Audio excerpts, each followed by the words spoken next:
objeto. SCP-672 Clasificación de objeto. Euclid Procedimientos especiales de contención. La muestra guardada en el sector de búsqueda, debe ser mantenida en un biodomo adecuado para la vida del desierto junto con plantas de matorral.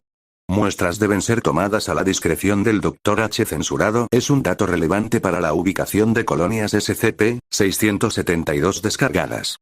Cualquier colonia salvaje debe tener un DM despachado para establecer el procedimiento Lambda 6.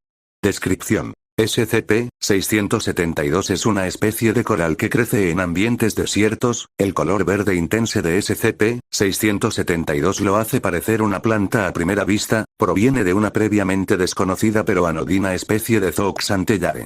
La colonia es extremadamente eficiente con recursos. Individuos muertos son destruidos y cualquier componente útil redistribuido, dejando atrás piedra caliza que solo se puede distinguir de los depósitos formados por el coral normal con la presencia de censurado. Cuando no está activo SCP-672 los pólipos se sellan a sí mismos en sus conchas y se vuelven casi imposibles de distinguir de formaciones de roca circundante. Es recomendable que el DM lleve una copia del documento 672-12 como una ayuda de identificación cuando realice trabajo de campo relacionado a SCP-672. Eventos de expansión externos de SCP-672 periódicamente se activarán por poco tiempo para o consumir a su presa o para permitir al Zooxanthellae el recibir la fotosíntesis. SCP-672 fue inicialmente descubierto por un censurado en 19. Un agente durmiente plantado en el equipo alertó a la fundación de una posible especie de SCP y trató de dirigir la atención lejos de SCP-672 según procedimiento habitual, pero fue detenido por sus compañeros investigadores por su comportamiento sospechoso. Agente D atribuye su detención como la razón principal por sobrevivir el subsecuente evento de expansión que mató al resto de la expedición.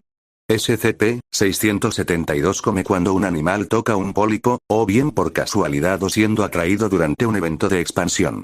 Los pólipos con acceso a la presa usan una rádula para arrancar pequeños pedazos de comida. Sujetos de prueba reportan el sentimiento como si le hubieran raspado la mano contra piedra filosa, incluso cuando tocan ligeramente SCP-672. La observación de las heridas causadas por la alimentación de SCP-672 ha mostrado al pólipo coordinar su movimiento para mantener el daño consistente con una herida de raspadura. Los pólipos pasan comida alrededor de la colonia vía hoyos laterales alojados en su concha, permitiendo al arrecife completo permanecer alimentado.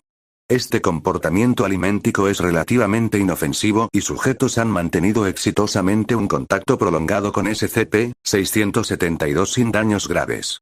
SCP-672 solo plantea una real amenaza durante un evento de expansión, cuando la colonia intenta el atraer a tanta presa como sea posible antes de su reproducción. SCP-672 empezará a emitir una feromona que ha sido demostrado crea un deseo en los vertebrados de moverse hacia el origen. Las víctimas intentan hacer el mayor contacto de piel como sea posible al alcanzar SCP-672, permitiéndole comer sobre ellos con máxima eficacia.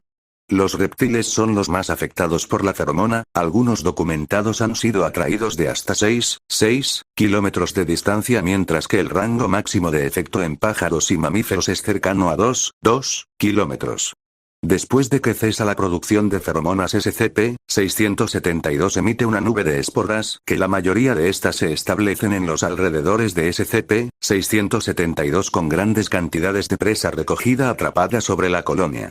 Las víctimas sobrevivientes regresan a su comportamiento normal una vez que la feromona se dispersa y generalmente escapan del área.